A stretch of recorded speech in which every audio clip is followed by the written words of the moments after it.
introduce direct and indirect jobs. And we have to also develop our infrastructures.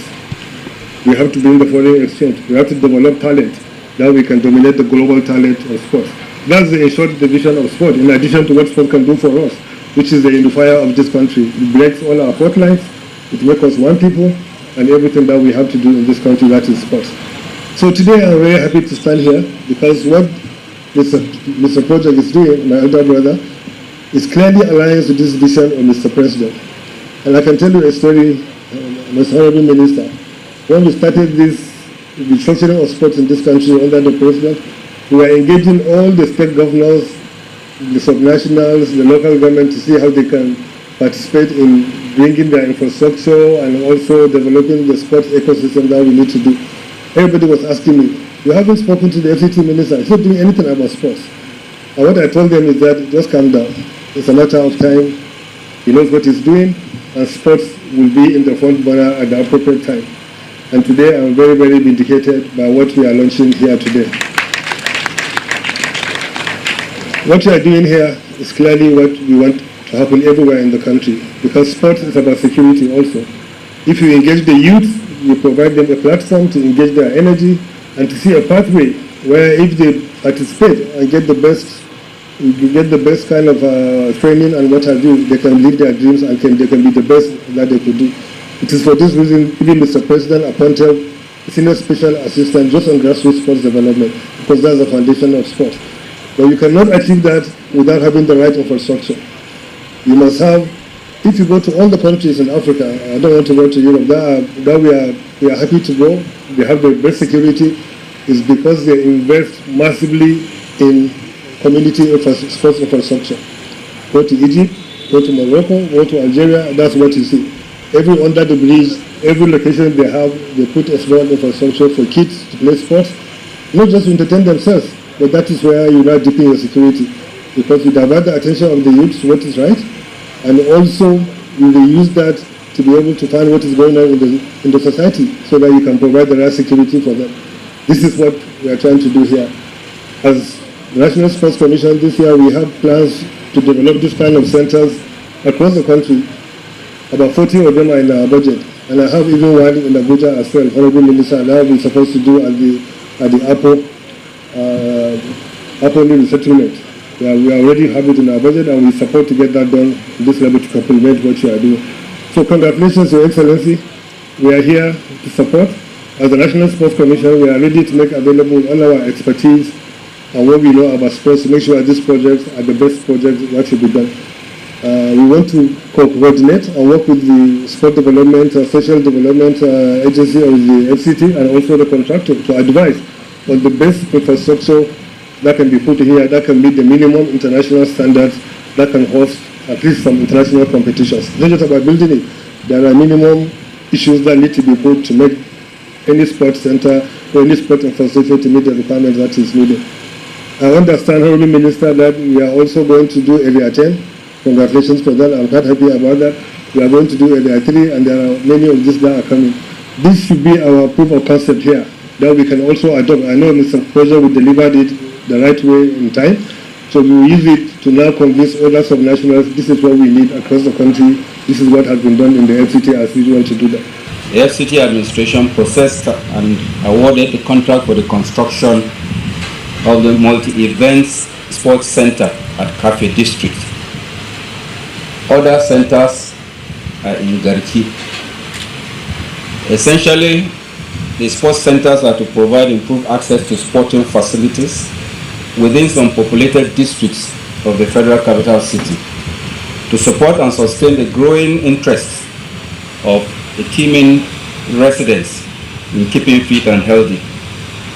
Excellency, the proposed sports center is a multifunctional sports facility that caters for a wide range of sporting interests and will be of immense value to the physical and mental well-being of most, especially the youth segment of the population, and keep them creatively occupied.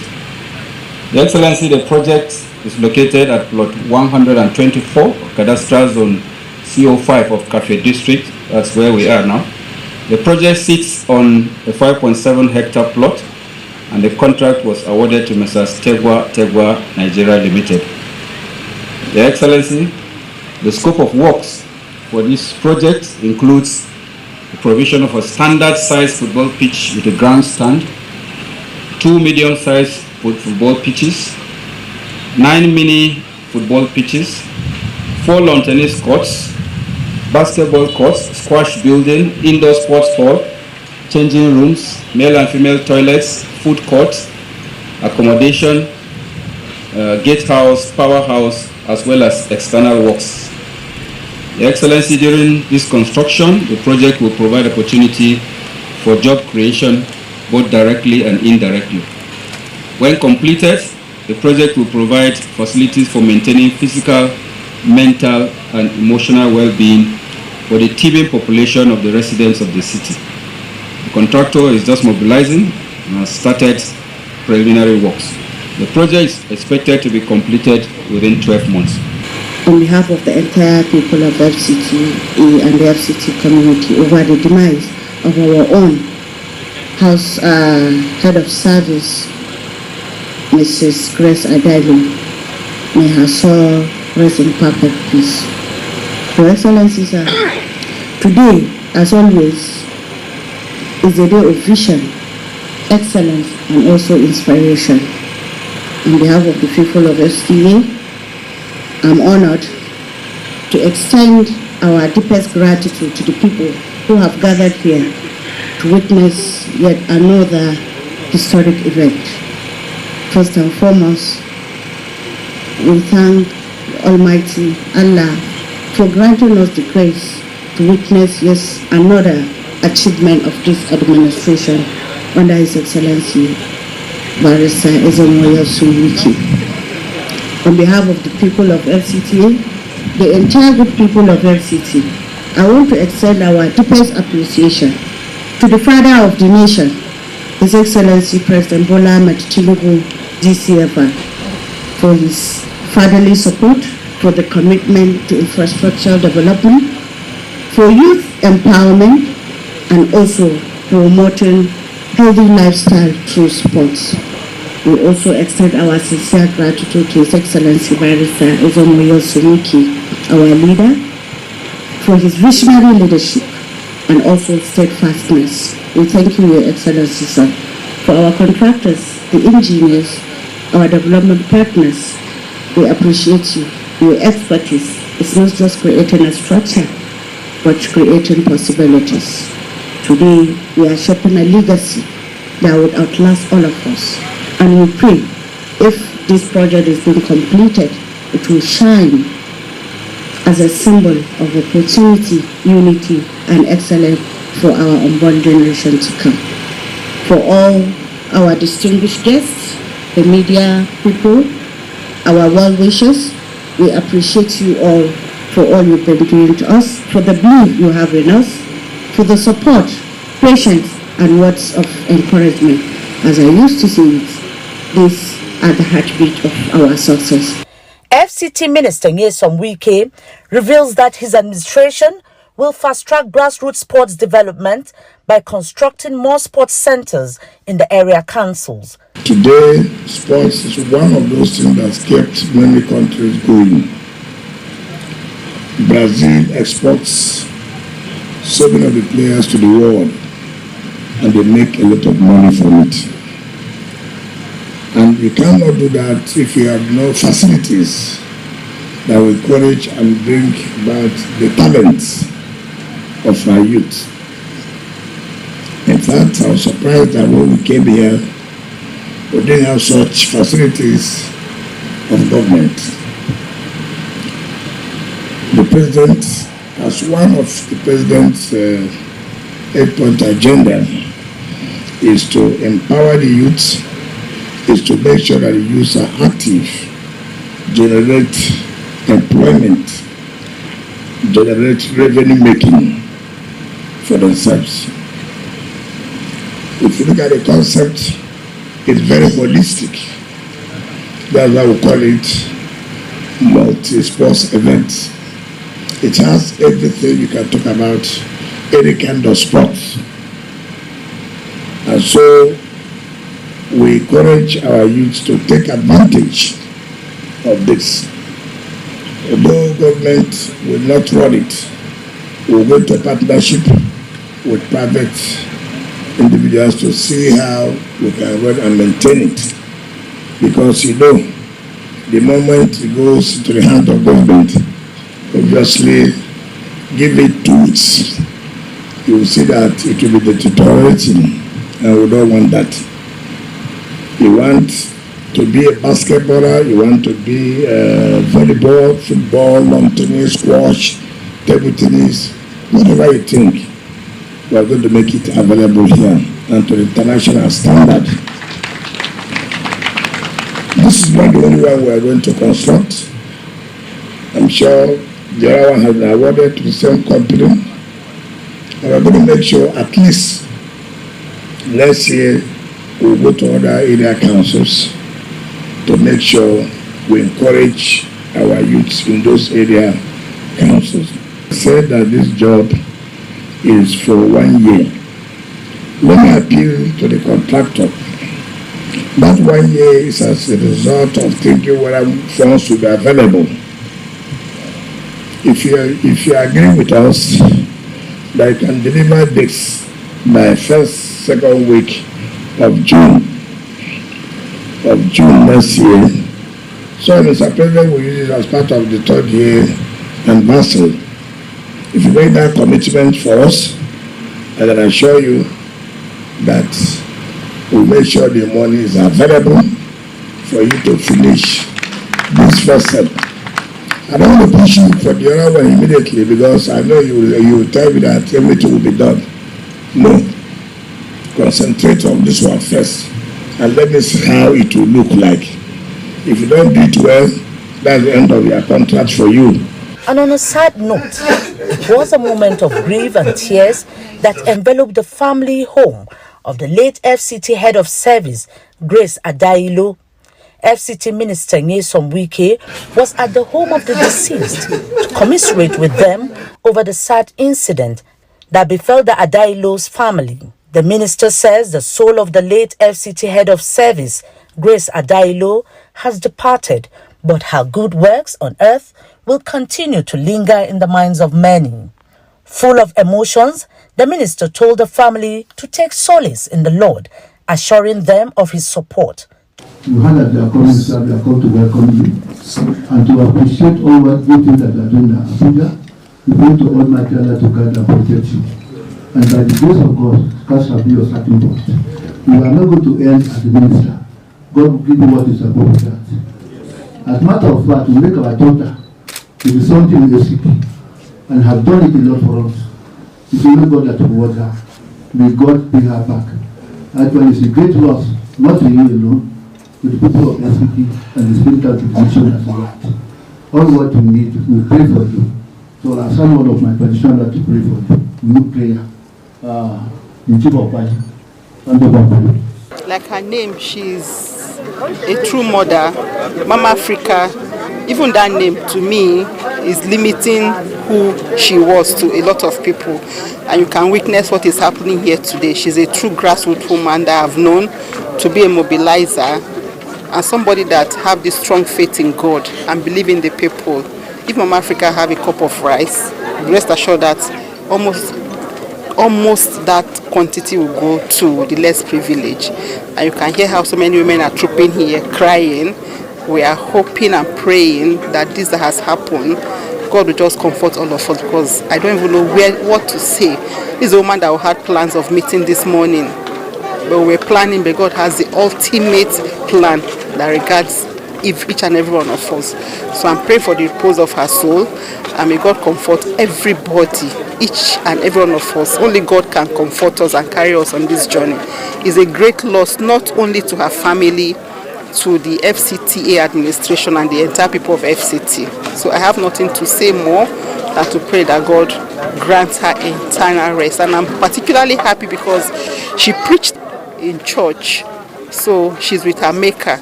And I'm sure that she saw a glimpse of what is before her. She just let her continue her journey to be with her creator.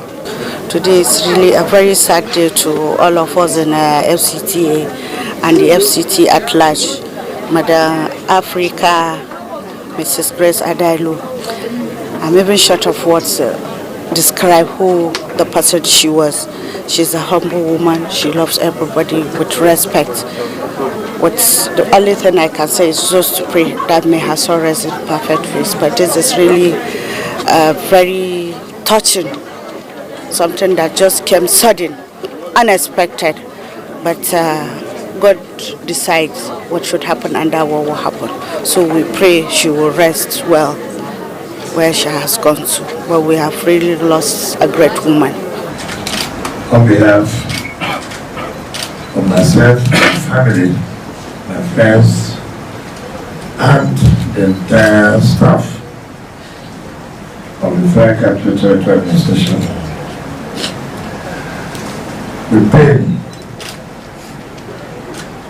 we want to condole the family of my former head of service. I said with pain, seriously with pain. I was to be here yesterday, but I found it very difficult because I never felt it was real. I never had any inclination that she was sick. I never had any briefing that something serious. So when I was going for flag off tomorrow, yesterday, I was told that my head of service had passed on. And I laughed over it. I said, passed on how? What happened? Is it accident? They said no. What happened? They said, oh, and they said complain of random accident. This is a joke. Taken to but I've now come to realize that it's indeed true. We are made up of different ways. I've worked with women, I've worked with people, civil servants, but I can say that I've worked with somebody who's committed, somebody who's dedicated to her job. I remember that when she was made the permanent secretary, and Mr. President approved for us to have a head of service. When the first head of service retired, and I asked him, I'm not a civil servant, I've never worked here before. Who do you think that we can recommend to Mr. President to be our head of service? Who's very hard working, you can trust? And he said, look, the lady and the woman, she's very committed. And the first time I woman, and sure, you know the way I do my things, can she cope? He said, he can beat his chest that she can cope and she will do it very well. And through that, I started working with her and no cause for complaint. In fact, sometimes I wake up, you see when the sun is there, we brought bags of potato, this and that. And she's full of life. Give her an assignment, you don't complain. There will be no excuses. And when she was supposed to retire, she told me, I said, no, I needed people like you to stay back. And I had to go to Mr. President. I said, Mr. President, I don't want this girl to leave down. I still need her. I need assistance and guidance. And the President approved and extended her tenure for another 1 year. And I thought I was going to enjoy that. I didn't know that wickedness will always do Satan. You don't do what you want to do. But God knows best. God knows best. Let me say to the children, to the family, to the brothers or sisters, and that's what prepares us in life. Nobody knows the day. nobody gives you notice for you to prepare. It will come when his rules are greater. And there's nothing we can do. It's so painful. But I do know that she has done her own. Her creator has called her back. And I don't know she will rest in the bosom of the Lord. She's been a preacher, a true Christian, committed and devoted to community service. A woman you can depend on. Yes, she was a civil service servant, but there are some political traits in her as a great womanizer. So I come here to identify with you and to say that the state administration will you not identify with her family. But no matter what, nobody can replace her. They can't. It's painful. If you know you will have it, you will happen. You will have sat with her, discussed with her, and said, look, this is what I was saying yesterday, what do you think should be done? It's unfortunate, and that's what our death is. So take it, we are going to support you as best. I don't know how many children she has. 4. So I don't know where they are working. They are working. If they are not working, we take that responsibility immediately so that they will know. It's so painful.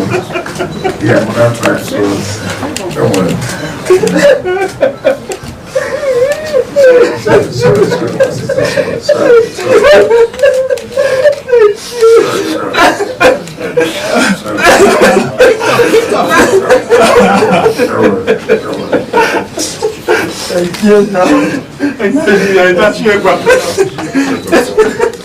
Prayers for the repose of the soul of the departed were offered. Late Grace Adailo is survived by 4 children and an aged mother.